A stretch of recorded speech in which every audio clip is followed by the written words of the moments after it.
ও আমার একটা হৃৎপিণ্ড, সেটাই আল্লাহ নিয়ে গেছে। পরশুদিন বলছে, বাবা আমার একটা বরখা কিনে দাও। মোবাইলে আমার না হলে 500 ছবি আছে।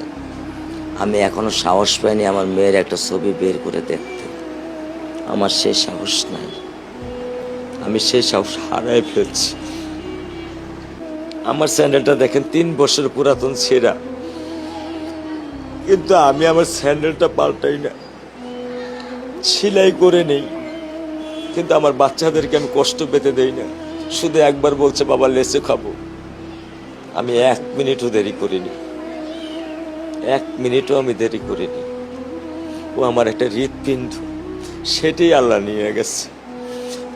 আলহামদুলিল্লাহ, শুকরিয়া, আল্লাহ দিছে, আল্লাহ নিয়ে গেছে। আমার কোনো কষ্ট নেই। আমি তো চাইলে পারতাম না। অনেক দম্পতি আছে যাদের সন্তান নেই। আল্লাহ দিছে, আল্লাহ নিয়ে গেছে। আমি আলহামদুলিল্লাহ করি আল্লাহ গেছে। আমার কোনো কষ্ট নেই, আমার কোনো কষ্ট নেই। ঠিক আছে, গরমের মধ্যে তো একটু